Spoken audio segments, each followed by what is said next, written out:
ಬಿಟ್ರಿ ಸಿನಿಮಾದಲ್ಲಿ ವಿಲನ್ ಮಾಡಿದ್ದಾರೆ ನೋಡಿ ಸರ್.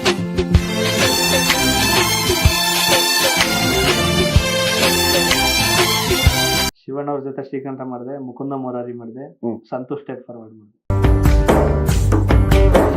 ಕಾಮಿಡಿ ಗ್ಯಾಂಗ್ಸ್ ಸುವರ್ಣದ ವಿನ್ನರ್ ಆದೆ. ಓಕೆ, ಕಾಮಿಡಿ ಕಿರಣದ ವಿನ್ನರ್ ಆದೆ ಸರ್. ಅಪ್ಪು ಸರ್ ಫೋಟೋ ಯಾವ ಸಿನಿಮಾಗಳು ಅವ್ರಿಗೆ ನಿಮ್ಗೆ ಅಷ್ಟೊಂದು ಇಷ್ಟಪಟ್ಟಿದ್ದು? ಜೀವ ಕನ್ನಡ, ದೇಹ ಕನ್ನಡ, ಬಾಳು ಕನ್ನಡ. ಸರ್ ನೋಡಿ ಸರ್, ನೋಡಿ ಸರ್, ನಂಗೆ ಡ್ಯಾನ್ಸ್ ಎಲ್ಲ ಒಂದು ಸಿನಿಮಾದಲ್ಲಿ ಒಂದು ಸ್ವಾಮೀಜಿ ವೇಷ ಹಾಕಿರ್ತಾರೆ. ಇನ್ನ ಜಾಕಿರಾಮ್ ಅಂತೂ ನನಗಂತೂ ಅದರಲ್ಲಿ ರಂಗಾಯಣ ರಘು ಸಾಬ್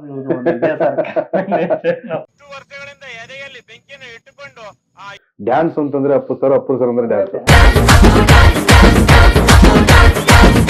ಮನು ಕರ್ನಾಟಕದ ಜನತೆ ಏನ್ ನಂಬಿದ್ದಾರೆ, ಮತ್ತೆ ಬದಲಾಗ್ತಾನೆ, ಚೆನ್ನಾಗಿರ್ತೇನೆ, ಆ ನಂಬಿಕೆ ಯಾವತ್ತೂ ನಾನು ಸುಳ್ಳು ಮಾಡಲ್ಲ. ಇನ್ಮೇಲೆ ಕೆಲಸ ಕೆಲಸ ಕೆಲಸ. ಸರ್ದು ಏನೇ ಇದ್ರು ಕೂಡ ಅವರು ಮೇಡಮ್ ಯಾಕೆ ಪ್ರಮೋಷನ್ ಬರ್ಬೇಕು, ಹೀರೋಯಿನ್ ಯಾಕೆ ಬರ್ಬೇಕು, ಅವರೆಲ್ಲ ನಿಂತ್ಕೊಂಡು ಬೈಟ್ಸ್ ಎಲ್ಲ ಹಾಕ್ಬೇಕು, ಯಾಕೆ ಮಾಡ್ಬೇಕು ಹೇಳಿ? ಯಾರು ಬಂದ್ರು ನಿರ್ಮಾಪಕರು ಉಳಿ ದೇವೇಗೌಡರದು ಫೋಟೋ ಹಾಕೊಂಡ್ಬಿಟ್ಟಿದ್ರೆ ಪುಣ್ಯಾತ್ಮ. ಆ ಒಳ್ಳೆ ಕಾರಲ್ಲಿ ಬರೋದು ಆಯ್ತು, ಕೊಡಿ 1 ಲಕ್ಷ ಕಷ್ಟದಲ್ಲಿ ಇದ್ದೀನಿ ಕೊಡ್ತಾರ? ಕೊಡಲ್ಲ. ನೋಡಿ ಸರ್, ಇದು ಮೇವು. ಓಕೆ, ಇದು ಕುರಿಮರಿಗೆ ತಾನೇಕು. ಅಂದ್ರೆ ಹುಷಾರಿಲ್ದಾಗ ಹುಷಾರಿಲ್ದಾಗಲ್ಲ, ರೆಗ್ಯುಲರ್ ಪ್ರೋಟೀನ್. ಇದು ಪ್ರೋಟೀನ್ ತರ. ಈಗ ನಾವೇ ಹೆಂಗೆ ಜಿಮ್ಗೆ ಹೋದಾಗ ಪ್ರೋಟೀನ್ ಕುಡಿತೀವೋ ಹಂಗೆ ಇದು ಸ್ವಲ್ಪ ಅದಕ್ಕೆ ಶಕ್ತಿಗೆ. ಇದು ಜೋಳ, ಇದಕ್ಕೆ ಕುರಿಗೆ 1 ಸೇರ್ ಜೋಳ. ಇದು ಇದು ಕಡ್ಡಿ ಬೂಸ. ಓಕೆ, ಇದು ಕಡಲೆ ಒಟ್ಟು. ಇದು ಗೋಧಿ ಬೂಸ. ಇದು ಕಡಲೆಕಾಯಿ. ಎಲ್ಲ ಸ್ಟಾಕ್ ಅವೇ, ಇನ್ನೊಂದು ತಿಂಗಳು ಆಯ್ತದ ಇದು. ಓಕೆ, ಅಂದ್ರೆ ಬಂದಾಗ ಫುಲ್ ಸ್ಟಾಕ್ ಮಾಡ್ಬಿಡೋದು. ಸ್ಟಾಕ್ ಮಾಡಿ ಇಟ್ಬಿಟ್ರೆ ಆರಾಮ ನಮ್ಮ ಅಮ್ಮ 1-2 ಸತಿ ಬಾಣ್ಲಿ ಹಾಕತ್ತೆ, ಇನ್ನೊಂದ್ಸತಿ ಶೈಲೇಜ್ ಮೇಲೆ 1 ಮಂಕ್ರಿ ಹಾಕಿದ್ರೆ ಮುಗಿತಾವ ಕೆಲಸ. ನೋಡಿ, ಇವರು ನಮ್ಮ ಅಜ್ಜಿ, ಇವಳು ನನ್ನ ಮಗಳು, ಹೆಂಡತಿ, ಇವ್ರು ನಮ್ಮ ತಾಯಿ. ಇದೇ ನಮ್ಮ ಫ್ಯಾಮಿಲಿ.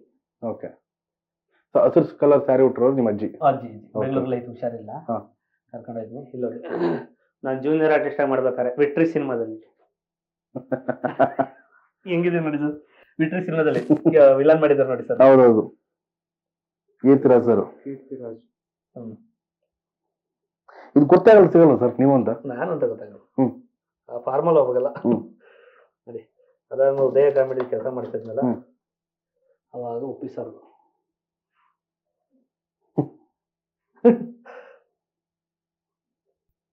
ಇದು ಎಷ್ಟನೇ ಇಸ್ವಿ? ಇದು ಅರ್ಥೈದು ಸರ್, ಇದೆಲ್ಲ 10 ವರ್ಷದ ಒಂದ್ ಕಡೆಗೆ. ಮತ್ತು ಜಾಸ್ತಿ ಆಗಿದೆ. ಓಕೆ, ಇದು ಅದು ಬಿಟ್ರೆ ಇಲ್ಲಿ ನೋಡಿ, ಜೂನಿಯರ್ ಆರ್ಟಿಸ್ಟ್ ಮಾಡ್ಬೇಕಾರೆ. ಇದು ಶ್ರೀಕಂಠನ? ಶ್ರೀಕಂಠ. ಓಕೆ, ಶಿವಣ್ಣ ಅವ್ರ ಜೊತೆ ಶ್ರೀಕಂಠ ಮಾಡಿದೆ, ಮುಕುಂದ ಮೊರಾರಿ ಮಾಡಿದೆ, ಸಂತೋಷ್ ಟೇಕ್ ಫಾರ್ವರ್ಡ್ ಮಾಡಿದೆ. ಎಷ್ಟು ಸರ್ ಜೊತೆ? ತೆಗಿರೋ ಕ್ಯಾಮ್ರಾದಲ್ಲಿ ಅಂತ ಇದೀನಿ, ತೆಗಿರೋ ಅಂತ. ನನ್ನ ಹತ್ರ ಬೇಸಿಕ್ ಸೆಟ್ ಸರ್. ಇದು ಯಾರ ಹತ್ರ ಕಳಿಸ್ಕೊಂಡು ಅವ್ರಿಗೆ ಹತ್ರ ಕಳಿಸ್ಕೊಂಡು, ಅಯ್ಯೋ ಎಲ್ಲ ತಲೆನೋವಾಗ. ಮೊಬೈಲ್ ಬೇರೆ ನಮ್ಮ ಹತ್ರ ವಾಟ್ಸಪ್ ಅಲ್ಲಿ ಇರ್ಲಿಲ್ಲ. ಓಕೆ, ನಮ್ಮ ಪಾಡ್ ನಾಯಿ ಪಾಡಾಗ ಅಷ್ಟು ಪ್ರಶಸ್ತಿಗಳು ಎಲ್ಲ ಕಾಣಿಸ್ತಾ ಇರ್ತದೆ. ಬೆಂಗಳೂರಲ್ಲಿ ಜಾಸ್ತಿ ಅವ ಸರ್. ಅಲ್ಲೂ ಇದೆ, ಅಲ್ಲಿ ಜಾಸ್ತಿ ಇದೆ, ಇಲ್ಲಿ ಕಡಿಮೆ ಇದೆ. ಇದೆಲ್ಲ ಜೀ ಕನ್ನಡದು. ಇದು ಕಾಮಿಡಿ ಗ್ಯಾಂಗ್ಸ್ ಸುವರ್ಣದ ವಿನ್ನರ್ ಆದೆ. ಓಕೆ, ಕಾಮಿಡಿ ಕಿರಣದ ವಿನ್ನರ್ ಆದೆ. ಇದು ರನ್ನರ್ ಅಪ್ ಆದೆ. 3-4 ಎಲ್ಲ ಅದೇ. ಅದು ಕಾಮಿಡಿ ಕಿಲಾಡಿಗಳು. ಹೌದು. ಈ ವೀರಾಂಜನೇಯ ಸ್ವಾಮಿ, ಇದರಿಂದಲೇ ನಮ್ಮ ಕುಲದಲ್ಲಿ ಕೀಳ್ಯಾವುದು ಸಿನಿಮಾ ಸ್ಟಾರ್ಟ್ ಆಗಿದೆ. ಹೌದು, ಇಲ್ಲಿ ನಮ್ಮ ತಾಯಿ ಅಜ್ಜಿನ ನೋಡ್ಕೊಳಕ್ ಇಲ್ಲಿ ಇದೇ Bigg Boss camera. Sir, Appu sir photo ಅದು ಅವಾಗಿಂದ ಐತಿ ಸರ್. ಈಗೇನೋ ಇತ್ತೀಚೆಗೆ ಅಪ್ಪು ಸರ್ ಫ್ಯಾನ್ ಅನ್ಕೊಂಡು ಇದ್ ಮಾಡ್ಕೊಂಡು ಬಿಡಿ, ಇದೆಲ್ಲ ಕೊಡಂಗಿಲ್ಲ. ಶೋ ಆಫ್ ಇಲ್ಲ. ಆಮೇಲೆ ಏನ್ ಗೊತ್ತಾ, ನಾನು ಏನಾದ್ರು ಒಂದ್ ಮಾತಾಡ್ತೀನಿ ಅಂದಾಗ ಆ ಒಂದ್ ಮೈಂಡ್ ಮೆಚೂರ್ಡ್ ಇಲ್ದಾಗ ಮಾತಾಡ್ತೀವಿ ಗೊತ್ತಾ. ನಿಮ್ ಎದುರುಗಡೆ ಏನೋ ಮಾತಾಡ್ದಾಗ್ಲೇ ಆ ಮಾತುಗಳು ಬರೋದು. ಯಾರದೇ ಆದ್ರೂ ಅಷ್ಟೇ, ನೀವು ಟಾಪಿಕ್ ಎತ್ತಲ್ಲ ಸುಮ್ನೆ ಇದು ಎದ್ದೇಳಕ್ ನನಗೇನ್ ತಲೆಲೆ ನಂಗೆ ಬರಲ್ಲ. ಬಟ್ ಏನೋ ಒಂದು ಅನಿವಾರ್ಯ ಆಗಿರುತ್ತೆ, ಅದನ್ನ ನಾನು ಅದನ್ನ ಟಾಪಿಕ್ ಎತ್ತೆ. ಆದರೆ ಅಲ್ಲಿ ಶಿವಣ್ಣನ ಫೋಟೋ ಇದೆ ಬೆಂಗಳೂರಲ್ಲಿ, ಇಲ್ಲ ಅಪ್ಪು ಸರ್. ಯಾರು ಏನಾರ ಅನ್ಕೊಂಡ್ರಿ, ನಮಗ್ ದೊಡ್ಡವ್ರು ನಂಬ್ಕೊಂಡ್ರೆ ಸಾಕು. ನಾವು ಯಾಕೆ ಸರ್ ಅಪ್ಪು ಸರ್ ಇಷ್ಟ ನಿಮ್ಗೆ? ಇಷ್ಟ ಸರ್, ಅವ್ರ ಒಂಥರ ಏನೋ ಒಂಥರ ಇಷ್ಟ.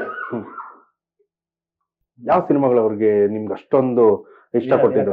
ವೀರಕನ್ನಡಿಗ. ಅಪ್ಪು ಇಷ್ಟ ನನಗೆ. ಹ್ಮ್. ಮತ್ತೆ ಅದು ಬಿಟ್ರೆ ವಂಶಿ, ಹ್ಮ್. ಅದು ರಾಜ್ ರಾಜ್ಯ ಶೋ ರಾಜ್ ಸಿನಿಮಾ ನಿಮ್ ನಂಬಲ್ಲ. ನಾನು ಬೇಕರಿ ಕೆಲಸ ಮಾಡ್ಕೊತಿದ್ದೆ. ಹಾ. ಆಗ ಬೇಕರಿ ಮಾಸ್ಟರ್ ಒಬ್ರು ನೋಡ್ಕೊಂಡ್ ಬಂದ್ ಹೇಳಿದ್ರು, ಹಾ. ಹೆಂಗೈತನ ಸಿನಿಮಾ ಅಂತ ಕೇಳಿದೆ. ಬೇಕರಿ ಮಾಸ್ಟರ್, ಸೇಮ್ ನಿನ್ನಂಗೆ ಓದಾಡ್ತಿಲ್ಲ ಹಂಗೆ ಕಣ, ಅವ್ರು ಹೀರೋ ಆಗ್ಬೇಕು ಅಂತ ಅದ್ರಲ್ಲಿ ಓಡಾಡ್ತಾ ಇರ್ತಾರೆ. ನಾನು ಹೀರೋ ಆಯ್ತನಲ್ಲ ಅಂತ ಅಯ್ಯೋ ಹೋಗಿ ಸಿನಿಮಾ ನೋಡ್ಕೊಂಡ್ ಬಂದ್ರು. ಹೋಗಿ ನೋಡಿ ನಿಜವಾಗ್ಲೂ ಓದ್ತಿದ್ದೀನಿ. ಹ್ಮ್. ಯಾವ ಸೀನ್ ಗೊತ್ತಾ, ಇವರು ಸರ್ ನೋಡಿ ಸರ್ ನಂಗೆ ಡ್ಯಾನ್ಸ್ ಎಲ್ಲ ಹಾ, ಬರುತ್ತೆ ಹೌದು, ನೋಡಿ. ಅದ್ ಹೇಳ್ತಾ ಹೌದು, ಇರ್ತಾರೆ ಹೌದು.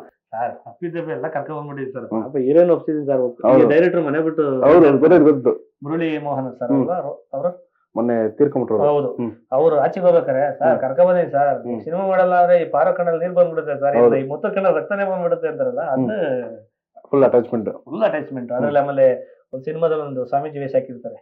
ಹಾ, ಹೌದು, ಹೌದು. ಅದು ಹ್ಮ್.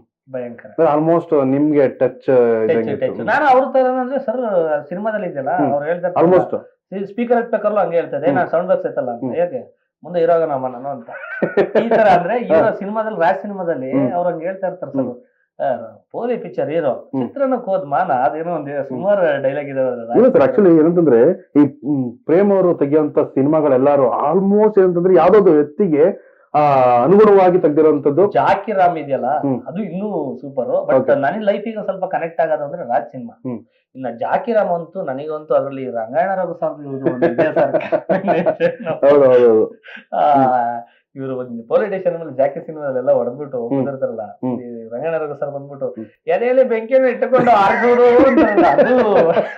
ಇದು ಬೀಡಿಯೋದವ್ರು ಬಂದಾಗ ಅದನ್ನ ಹೇಳೋದು ಶೋರ ಸರ್, ಇರಮ್ಮ ಒಂದ್ ನಿಮಿಷ ಅಯ್ಯೋ 7 ನಿಮಿಷ ಮಾತಾಡ್ಕೊಳ್ಳಿ ಅಂತ ಹೋಯ್ತಾರಲ್ಲ, ಹೌದು ತುಂಬಾ ಚೆನ್ನಾಗಿದೆ ಅದು. ಬಹಳ ಮಜಾ ಕೊಡೋದು. ಅಂದ್ರೆ ರಾಮ್ ಸಿನಿಮಾದಲ್ಲೂ ಚೆನ್ನಾಗಿದೆ. ರಾಮ್ ಸಿನಿಮಾದಲ್ಲಿ ಅವ್ರ ಲೆಕ್ಕಾಚಾರ ಹೇಳ್ಕೊಂಡ್ಬಿಟ್ಟು, ಲೆಕ್ಕಾಚಾರ ಒಳಗೆ ಏನೋ ಮಾಡ್ತಿದ್ಯಾ ಕದಾಕೊಂಡು ಅಂತಾರೆ. ಇದು ಹೀರೋನ್ ಜೊತೆ ಇದ್ದಾಗ ಅವ್ರ ಪ್ರಿಯಮಣಿ ಅವ್ರು ಲೆಕ್ಕ ತಗತ್ತಿದ್ನಿರಿ, ಲೆಕ್ಕ ತಿಪ್ಪೆಗೆ ಸುರು ಇದ್ ನೋಡ್ಬೇಕು ಅಂತ ಹೇಳ್ತಾರಲ್ಲ ಆ ಸೀನು. ಆಮೇಲೆ ದೊಡ್ಡಣ್ಣ ಅವ್ರನ್ನ ಬಗ್ಗಿಸ್ಬಿಟ್ಟು ಹೊಡಿಯ ಒಂದ್ ತಲೆ ಮೇಲೆ ಅಂತ ಹಿಂಗ್ ಹೊಡಿತಾರಲ್ಲ ಹುಡುಗ, ಅದು ಮಜಾ ಇದೆ. ಚೆನ್ನಾಗಿದೆ, ಸಖತ್ ಮಜಾ ಸಿಗ್ತಾರೆ. ನನಗಂತೂ ಅದೊಂದು ಸಿನಿಮಾ ಅಂತೂ ಬಹಳ ಇಷ್ಟ. ಜಾಕಿ, ರಾಮು, ರಾಜು, ವಂಶಿ ಎಲ್ಲ ನೋಡ್ ಸಿನಿಮಾ ಎಲ್ಲ ನೋಡಿದ್ವಿ. ಅಂದ್ರೆ ಅವಾಗ್ಲೇ ನೀವೇನಂತಂದ್ರೆ ಒಂದಷ್ಟು ನಿಮ್ಗೆ ಅಟ್ಯಾಚ್ಮೆಂಟ್ ಇರೋದ್ರಿಂದ, ನಿಮ್ಗೆ ಎಲ್ಲೋ ಒಂದು ರಿಲೇಟೆಡ್ ಆಗಿರೋದ್ರಿಂದ ಒಂದಷ್ಟು ತುಂಬಾ ಇಷ್ಟ ಆಗ್ಬಿಟ್ಟಿದೆ ನಿಮ್ಗೆ. ಸರ್ ಮತ್ತೆ ಪುನೀತ್ ರಾಜ್ ಸರ್ ಅಂತಂದ್ರೆ ಡ್ಯಾನ್ಸ್ ಅಂತಂದ್ರೆ ಅಪ್ಪು ಸರ್ ಅಂದ್ರೆ ಡ್ಯಾನ್ಸ್ ಫ್ಯಾಮಿಲಿ ಆಡಿಯನ್ಸ್. ಆಮೇಲೆ ಒಬ್ರು ಅಂತ ಅಲ್ಲ, ಹಲವಾರು ಕರ್ನಾಟಕ ಎಲ್ಲರೂ ಇಷ್ಟಪಡುವಂತ ವ್ಯಕ್ತಿ. ಹೌದು. ಅಂದ್ರೆ ಯಾರು ಇತ್ತಾಗಿ ಫ್ಯಾಮಿಲಿ ನೋಡಲ್ಲಪ್ಪ, ಅಯ್ಯೋ ನಾವು ಮಿಡಲ್ ಕ್ಲಾಸ್ ಮಾತ್ರ ನೋಡ್ತೀವಿ, ನಾವು ಕಾಲೇಜ್ ಹುಡುಗರು ಮಾತ್ರ ನೋಡ್ಬೇಕು ಅನ್ನಂಗಿಲ್ಲ, ಎಲ್ಲರೂ ಇಷ್ಟಪಡುವಂತ ಪೂರ್ತಿ. ಅದೊಂಥರ ಆಕ್ಟಿಂಗ್ ಅನ್ಸಲ್ಲ, ನ್ಯಾಚುರಲ್ ಆಗಿರುತ್ತೆ. ಹೌದು. ಇವನ್ ನಿಮ್ದು ಕುಲದಲ್ಲಿ ಕೇಳೋದಿಲ್ಲ ಅಷ್ಟೇ ಸರ್, ಯಾಕಂದ್ರೆ ಇಡೀ ಫ್ಯಾಮಿಲಿ ಕುತ್ಕೊಂಡು ನೋಡುವಂತ ಸಿನಿಮಾ ಅದು. ಇಡೀ ಫ್ಯಾಮಿಲಿ ಕುತ್ಕೊಂಡು ನೋಡುವಂತ, ಯಾವ್ದೋ ಬರೀ ಹುಡುಗರು ಮಾಡಿದಲ್ಲ, ಯಾರೋ ದೊಡ್ಡವ್ರಿಗೆ ಮಾಡಿದಲ್ಲ, ಯಾರೋ ಒಂದು ವರ್ಗದವ್ರಿಗೆ ಮಾಡಿದಲ್ಲ, ಅದು ಇಡೀ ಫ್ಯಾಮಿಲಿ ಬಂದು ಕುತ್ಕೊಂಡು ನೋಡುವಂತ ಒಳ್ಳೆ ಕಂಟೆಂಟ್ ಇರುವಂತ ಸಿನಿಮಾ, ಒಳ್ಳೆ ಮೆಸೇಜ್ ಕೊಟ್ಟಿರುವಂತ ಸಿನಿಮಾ ಇದು. ಅಂದ್ರೆ ಈ ಸಿನಿಮಾ ನೀವು ಕತೆ ಕೇಳಿದಾಗ ಎಷ್ಟು ಖುಷಿ ಆಯ್ತು ಸರ್ ನಿಮ್ಮದು? ಸಿಕ್ಕಾಬಿಟ್ಟೆ ಖುಷಿ ಆಯ್ತು. ಇವರು ಭಟ್ರು ಸರ್ ಮತ್ತೆ ರಾಮನಾರಾಯಣ ಸರ್, ಭಟ್ರು ಸರ್ ಕತೆ ಮಾಡಿದ್ದು, ಅದಾದ್ಮೇಲೆ ರಾಮನಾರಾಯಣ ಸರ್ ಬಂದ್ರು. ಅವ್ರು ಬಂದು ಅವರ ಒಂದ್ ಶೈಲಿಗೆ ಕಮರ್ಷಿಯಲ್ ವಿತ್ ಸಿನಿಮಾ ಒಂದ್ ಸ್ವಲ್ಪ ಮಾಸ್ ಆಗಿ ತಗೊಂಡವ್ರು. ಇಬ್ರದ್ದು ಒಂದ್ ಮಿಕ್ಸ್ ಅಂತ ಸಿನಿಮಾ ಇದು. ಭಟ್ರು ಸರ್, ರಾಮ್ ಸರ್ ಇಬ್ರು ಕುತ್ಕೊಂಡು ಈ ಸಾಂಗ್ಗಳು ಇದೆಲ್ಲ ಬರ್ದಿರೋದು ಸರ್, ಡೈಲಾಗ್ಗಳೆಲ್ಲ ಭಟ್ರು ಸರ್ ಬರ್ದಿರೋದು. ಡೈಲಾಗ್ ಎಲ್ಲ ಬರ್ದಿದ್ದು ಆನಂದ್ ಪ್ರಿಯಾ ಸರ್ ಮತ್ತೆ ರಾಮ್ ಸರ್ ಇಬ್ರು ಸೇರ್ಕೊಂಡ್ ಬರೆದ್ರು. ಕತೆ ಇದು ಸಾಂಗ್ಸ್ ಎಲ್ಲ ಬರ್ದಿದ್ದು ಭಟ್ರು ಸರ್ 3, ಒಂದು ಜಯಂತ್ ಕಾಕಿಣಿ ಸರ್ ಬರೆದ್ರು, ಇನ್ನೊಂದು ರಾಮ್ ಸರ್ ಬರೋದು. ರಾಮ್ ಸರ್ ಬರ್ದಿರೋದು ಚೆನ್ನಾಗಿದೆ ಸಾಂಗ್. ಜಾತಿ ಜಾತಿ ಒಂದ್ ಸಾಂಗ್ ಇದೆ, ಸಖತ್ ಚೆನ್ನಾಗಿದೆ ಸಾಂಗ್, ಒಂದ್ಸತಿ ಕೇಳಿ. ಅದು ಅರ್ಥಪೂರ್ಣ ಬರ್ದವ್ರೆ. ಅಂದ್ರೆ ಈಗ ನಿಮ್ದೆಲ್ಲ ಓನ್ ಡೈಲಾಗ್ಸ್ಗಳು ಇತ್ತ ಸರ್ ಅದರಲ್ಲಿ ಸಿನಿಮಾಗಳಲ್ಲಿ? ಸರ್ ಎಲ್ಲ ಡೈರೆಕ್ಟರ್ ಒಪ್ಪಿಗೆದಲ್ಲಿ ನಮ್ದು ಯಾವ್ದು ಇರಲ್ಲ. ನಾವು ನಮ್ ಡೈಲಾಗ್ ಅದ್ ನಂದು ಮಾತ್ರ ಡೈಲಾಗ್ ಅಂದ್ರೆ ತಪ್ಪಾಯ್ತದೆ. ನಾವ್ ಏನೇ ಡೈಲಾಗ್ ಹೇಳ್ಬೇಕು ಅಂದ್ರೆ ಡೈರೆಕ್ಟರ್ ಪಾಸ್ ಮಾಡಿದ್ರೆ ಹಂಗಾಗಿ ಅವ್ರೇ ಹೇಳ್ಕೊಟ್ಟಿದ್ದೆ ನಾವ್ ಮಾಡಿರ್ತೀವಿ. ಈಗ ನಾವು ಕೆಲವು ಕಡೆ ಅವ್ರ ಸಾಂಗ್ ಹಾಕಿ ಹೃದಯ ಕೇಳೋದ ಮಡೆನೂರು ಮನೋದ್ ಹಾಕಿ ಸಾಂಗ್ ಅವ್ರದ್ದು ಚೆನ್ನಾಗಿತ್ತು ಅಂತ ಕೆಲವು ಕಡೆ ಹೇಳ್ತಾರಲ್ಲ, ಪೈಕಿಲ್ ಹೋಗ್ಬಿಟ್ಟು ಸಾಂಗ್ ಕೆಲವು ಆರ್ಕೆಸ್ಟ್ರಾ ಹೋದಾಗ ಕೇಳ್ತಾರೆ, ಹಿಂಗ್ ಹಾಕಿ ಅಂದಾಗ ಅದು ನನ್ ಸಾಂಗ್ ಅಲ್ಲ, ನಾನ್ ಬರೀ ನಟನೆ ಮಾಡಿರೋದು.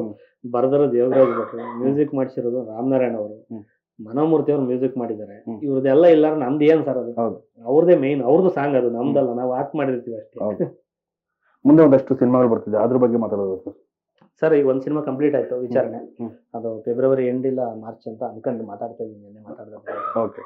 ಇನ್ನು ಅದು ಬಿಟ್ರೆ ಮುತ್ತರಸ ಪ್ರೊಡ್ಯೂಸರು, ಒಂದ್ 3 ಜನ ಪ್ರೊಡ್ಯೂಸರ್ ಅವ್ರದ್ದು. ಓಕೆ. 3 ಜನ ಪ್ರೊಡ್ಯೂಸರ್ ಆಗಿರೋದ್ರಿಂದ ಎಲ್ಲರನ್ನ ಹಿಡಿದು ಈ ಸಿನಿಮಾ ಮಾಡೋದು ಸ್ವಲ್ಪ ಹಿಂದೆ ಮುಂದೆ ಆಗ್ತದೆ. ಅದಕ್ಕೆ ಈಗ ನಿನ್ನೆ ಡಿಸ್ಕಷನ್ ಆಗಿರೋದು ಇಬ್ರು ಇಲ್ಲ ಒಬ್ರು ಮಾಡ್ತೀವಿ ಅಂತ ಆಗಿದೆ. ಜನವರಿಯಿಂದ ಸ್ಟಾರ್ಟ್ ಆಗುತ್ತೆ ಶೂಟಿಂಗ್. ಓಕೆ. ಅಂದ್ರೆ ಈಗ ನಿಮ್ಮನ್ನ ನಂಬ್ಕೊಂಡಿರುವಂತ ಕಲಾವಿದರಿಗೆ ಫೆಬ್ರವರಿಗೆ ತೆರೆ ಮೇಲೆ ಮತ್ತೆ ಬರ್ತಿದ್ರಿ? ಖಂಡಿತ ಬರ್ತೀವಿ ಸರ್. ತುಂಬಾ ಕಂಟೆಂಟ್ ಇಟ್ಕೊಂಡ್ ಬರ್ತೀವಿ. ಎಲ್ಲಾರನ್ನ ಪ್ರೀತಿಸ್ಕೊಂಡು ಎಲ್ಲಾರನ್ನ ಆಶೀರ್ವಾದ ತಗೊಂಡ್ ಬರ್ತೀವಿ. ಮನು ಕರ್ನಾಟಕದ ಜನತೆ ಏನ್ ನಂಬಿದ್ದಾರೆ ಮತ್ತೆ ಬದಲಾಗ್ತಾನೆ ಚೆನ್ನಾಗಿರ್ತಾನೆ ಆ ನಂಬಿಕೆ ಯಾವತ್ತೂ ನಾನು ಸುಳ್ಳು ಮಾಡಲ್ಲ. ಇನ್ಮೇಲೆ ಕೆಲಸ ಕೆಲಸ ಕೆಲಸ. ಸರ್, ಕುಲದಲ್ಲಿ ಕೀಳೋದಕ್ಕೆ ಇಡೀ ಎಂಟೈರ್ ಕರ್ನಾಟಕ ಪ್ರಮೋಷನ್ ಓಡಾಡಿದ್ರಿ? ಸರ್ ಓಡಾಡಿದೆ. ಬರೋಂಥ ಸಿನಿಮಾಗಳಿಗೆ ಅದ್ರ ಡಬಲ್ ಓಡಾಡ್ತೀನಿ. ಇನ್ನೂ ವಿಶೇಷವಾಗಿದೆ ಪ್ರಮೋಷನ್ಗಳು. ಇನ್ಮೇಲೆ ಬೇರೆ ಲೆವೆಲ್ ಪ್ರಮೋಷನ್ ಮಾಡ್ತೀನಿ. ಮಾಡ್ಬೇಕು ಸರ್. ಏನ್ ಗೊತ್ತಾ, ನಾವು ಪ್ರೊಡ್ಯೂಸ್ ಮಾಡಿದಾಗ ಮಾತ್ರ ಬಿಸ್ನೆಸ್ ಪ್ರಮೋಷನ್ ಮಾಡೋದು. ಬೇರೆ ಮಾಡಿದಾಗ ಆದ್ರೆ ಮನೇಲಿ ಕುತ್ಕೊಂಡು ಸರ್ ಅವ್ರು ಡೇಟಿಗೆ ಹಾಕಿ ಕುತ್ಕೊಳ್ಳೋದಲ್ಲ.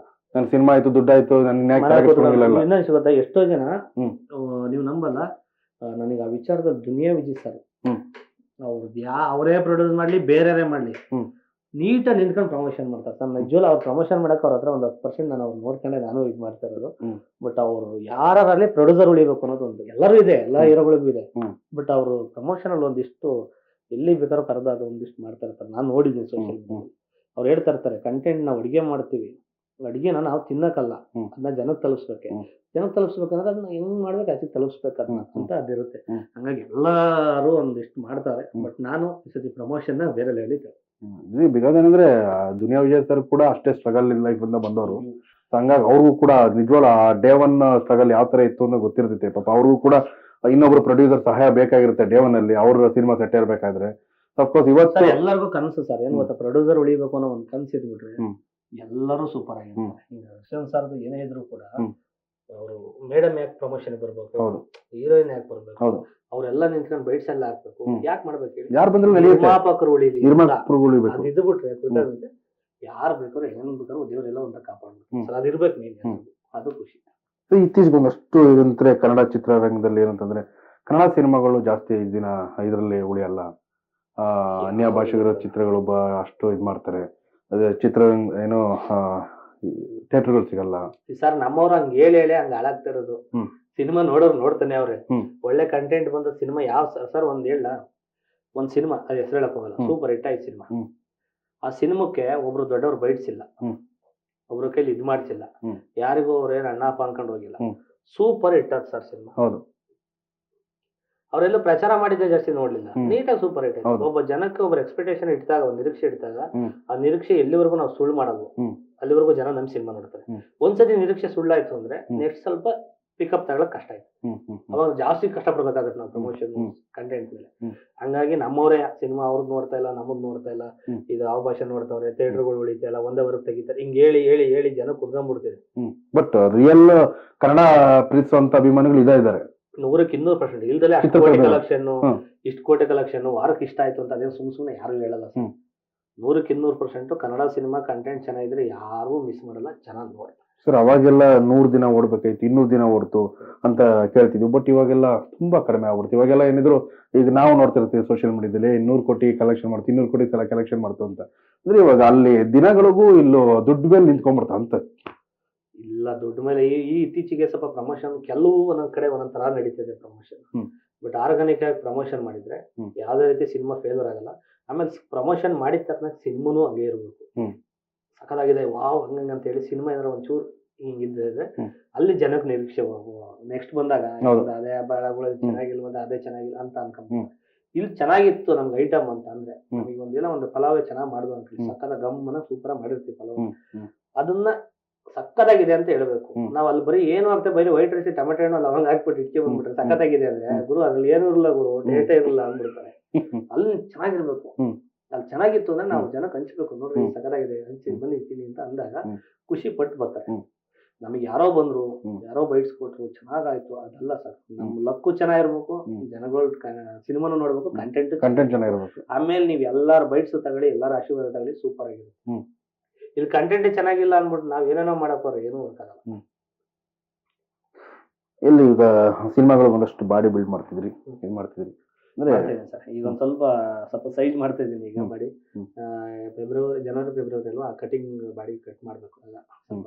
ಈಗ ಸ್ವಲ್ಪ ಡಯಟ್ ಅಂದ್ರೆ ಸ್ವಲ್ಪ ಸೈಜ್ ಮಾಡಕ್ ಸ್ವಲ್ಪ ಏನ್ ಬೇಕಾದ್ರೆ ಸ್ವಲ್ಪ ಜಾಸ್ತಿ, ಏನ್ ಸ್ವಲ್ಪ ದಪ್ಪ ಆಗ್ಬೇಕಾ? ಸ್ವಲ್ಪ ಓಕೆ, ಈ ಬರೋದು ಸಿನಿಮಾಗೆ ಅದು ವಿಲನ್ ಮಾಡ್ತಾ ಇದ್ದೀನಿ, ಹಿಂಗಾಗಿ ವಿಲನ್ ಪಾತ್ರ ಮಾಡ್ತಿದ್ದಾರೆ. ವಿಲನ್ ಮಾಡ್ತೀನಿ. ಯಾವ ಸರ್ ವಿಲನ್ ಪಾತ್ರ? ಅದು ಹೇಳ್ತೀನಿ ಸರ್, ಜನವರಿ 1ಕ್ಕೆ ಅನೌನ್ಸ್ಮೆಂಟ್ ಆಗುತ್ತೆ. ಓಕೆ ಮಾಡ್ತಾ ಇದ್ದೀನಿ. ಓಕೆ. ಇವರು ನಮ್ಮ ತಾತ ಸರ್. ಓಕೆ. ಇವರು ಕೆಂಪೇಗೌಡರು. ಇವರಿಂದನೇ ನಾನು ಒಂದು ವ್ಯವಸಾಯ, ಒಂದು ಹಸುಗಳ ವ್ಯಾಪಾರ, ದಳ್ಳಾಳಿ ವ್ಯಾಪಾರ, ಕುರಿಗಳ ವ್ಯಾಪಾರ, ಏನೇನು ನಾನು ಎಲ್ಲ ಮಾಡಿದ್ರೆ ಪ್ರತಿಯೊಂದು ಇವರೇ ನಮ್ಗೆ ಕಲಿಸ್ಕೊಟ್ಟದ್ದು. ಕುರಿ ಮರಿ ಗಿಡ ಹೊಡಿಯೋದು ಇವರೇ ತೋರಿಸ್ಕೊಟ್ರು. ನಮ್ಮ ಅಪ್ಪ ಅಲ್ಲೆಲ್ಲ ಕಿತ್ಬಿಡೋದ್ರಿ ನೋಡಿದ್ದಾರಲ್ಲ.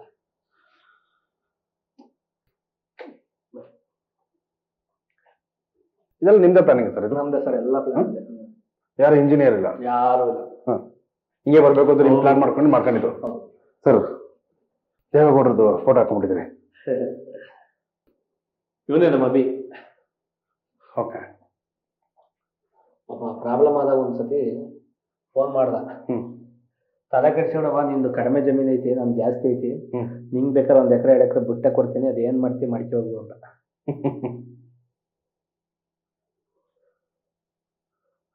ಇಷ್ಟೇ ಸರ್.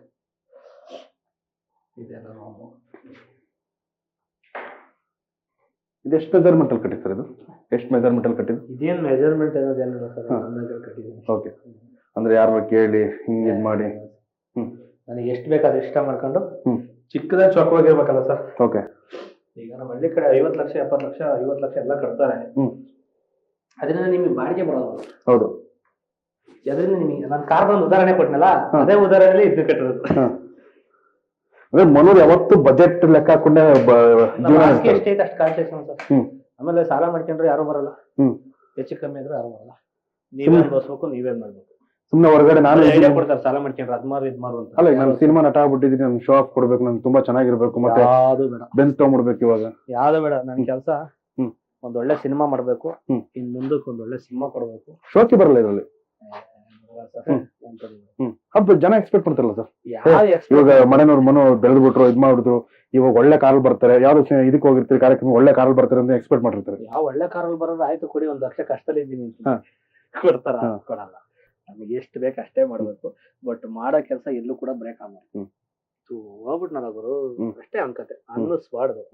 ಗುರು ನಾವ್ ಹಿಂಗೆ ಅಂತಾನೆ ತೋರಿಸ್ಬೇಕು. ಇದು ಚಾಲೆಂಜ್, ಮನುಷ್ಯನ್ ಚಾಲೆಂಜ್ ಹುಟ್ಟಬೇಕು, ಇನ್ನೊಬ್ರನ್ನ ಮಲಗಿಸ್ಬೇಕು ಅಂತ ಅಲ್ಲ. ನಾನು ಕೆಲಸದಲ್ಲಿ ಬ್ಯುಸಿಯಾಗಿ ನಾನು ಚಾಲೆಂಜ್ ಬದುಕಿ ತೋರಿಸ್ತೀನಿ ಬಾ ಅಂತ ಅದು ಚಾಲೆಂಜ್. ನಾಳು ಮಾಡಿ ಬದುಕ್ತೀನಿ ಅನ್ನೋದಲ್ಲ. ತುಂಬಾ ಖುಷಿ ಆಯ್ತು ಸರ್, ಇಷ್ಟೊತ್ತು ನಿಮ್ಮ ಸಮಯದಲ್ಲಿ ಬಿಡುವು ಮಾಡಿಕೊಟ್ಟು ನಮ್ಗೆ ಒಂದಷ್ಟು ಟೈಮ್ ಕೊಟ್ಟು ನೀವು ನಿಜವಾಗ್ಲೂ ತುಂಬಾ ಖುಷಿ ಆಯ್ತು. ಒಂದಷ್ಟು ಕಾಲ ಕಳೆದ್ವಿ. ನಿಮ್ಮ ಜೀವಿತಾವಧಿ ಒಂದಷ್ಟು ಪಯಣ ನಮ್ಮ ಪ್ರಜಾಪಯಣದಲ್ಲಿ ಹೇಳ್ಕೊಟ್ಲು, ಖುಷಿ ಆಯ್ತು. ಒಂದಷ್ಟು ವೀಕ್ಷಕರು ಎಲ್ಲ ಏಳು ಬೀಳು, ಯಾಕಂದ್ರೆ ಮನು ಏನು ಅನ್ನೋದು ನಿಜವಾಗ್ಲೂ ಈ ಇದ್ರಲ್ಲಿ ಗೊತ್ತಾಗುತ್ತೆ. ಇನ್ನು ಮುಂದೆ ನೆಕ್ಸ್ಟ್ ಸ್ಟೆಪ್ ಯಾವ ತರ ಇರುತ್ತೆ ಅಂತಾನು ಕೂಡ ಈ ಒಂದು ಇದ್ರ ಮೇಲೆ ಈ ಸಂಚಿಕೆಯಿಂದ ಗೊತ್ತಾಗುತ್ತೆ. ನಿಜವಾಗ್ಲೂ ಖುಷಿ ಆಯ್ತು ಸರ್, ಧನ್ಯವಾದಗಳು. ನಿಜವಾಗ್ಲೂ ತುಂಬಾ ಖುಷಿ ಆಯ್ತು. ಮುಂದಿನ ನಿಮ್ಮ ಸಿನಿಮಾಗಳು ಎಲ್ಲವೂ ಕೂಡ ಯಶಸ್ವಿ ಆಗ್ಲಿ ಅಂತ ನಮ್ಮ ಪ್ರಜಾಧ್ವನಿ ಟಿವಿ ಮೂಲಕ ಕೇಳ್ಕೊಡ್ತೀನಿ ಸರ್. ಧನ್ಯವಾದಗಳು. ವೀಕ್ಷಕರೇ, ನೋಡಿದ್ರಲ್ಲ, ಇಷ್ಟು ಇದಾಗಿತ್ತು ಪ್ರಜಾಪಯಣದಲ್ಲಿ ಇವತ್ತಿನ ಸಂಚಿಕೆಯಲ್ಲಿ. ನಿಜವಾಗ್ಲೂ ತುಂಬಾ ಖುಷಿ ಆಯ್ತು. ಮಡೇನೂರು ಮನೋರು ಅಷ್ಟು ಅವರು ಲೈಫ್ ಅಲ್ಲಿ ಏರಿಳಿತಗಳು ಎಲ್ಲಾನು ನೋಡ್ಕೊಂಡ್ ಬಂದಿದ್ದಾರೆ. ಮತ್ತೆ ಇನ್ನೊಂದಂದ್ರೆ ಖುಷಿ ಅಂತಂದ್ರೆ ನಮ್ಗೆ ಅವರು ಪ್ರತಿ ಮಾತಲ್ಲಿ ಅಂತಂದ್ರೆ ಕೃಷಿ ವ್ಯವಸಾಯ ಇದೇ ಇತ್ತು ಹೊರತು ಮೋರ್ ದ್ಯಾನ್ 90% ಅವ್ರ ಮಾತಲ್ಲಿ. ಅದು ಯಾವತ್ತೂ ಕೈ ಬಿಡಲ್ಲ, ಯಾಕಂದ್ರೆ ಭೂಮಿ ತಾಯಿನ ನಂಬಿರೋರು ಯಾವತ್ತೂ ಕೈ ಬಿಡಲ್ಲ ಅನ್ನೋ ಒಂದು ಸಾಕ್ಷಿ ಅವ್ರಿಗೆ ಮೈಗೂಡಿಸ್ಕೊಂಡಿದ್ದಾರೆ. ಒಂದಷ್ಟು ಕಲೆನೂ ಕೂಡ ಸರಸ್ವತಿ ಅವ್ರಿಗೆ ಒಲಿದಿರೋದ್ರಿಂದ ಇನ್ನಷ್ಟು ಸಿನಿಮಾಗಳು, ಅವ್ರ ಆಕ್ಟಿಂಗು ಇನ್ನೊಂದಷ್ಟು ರಂಜಿಸ್ಲಿ, ಇಡೀ ಕರ್ನಾಟಕ ರಾಜ್ಯದಂತ ಅವ್ರು ರಂಜಿಸ್ಲಿ ಅಂತ ಹೇಳ್ತಾ ಅವರ ಇನ್ನು ಮುಂದಿನ ಜೀವನ ಕೂಡ ಸುಖಕರವಾಗಿರ್ಲಿ ಅಂತ ಹೇಳ್ತಾ ಇವತ್ತಿನ ಈ ಕಾರ್ಯಕ್ರಮ ಇಲ್ಲಿಗೆ ಮುಗಿಸ್ತಾ ಇದ್ದೀನಿ. ನೀವು ನೋಡ್ತಿದ್ರ ಪ್ರಜಾಪಯಣ. ನಮಸ್ಕಾರ.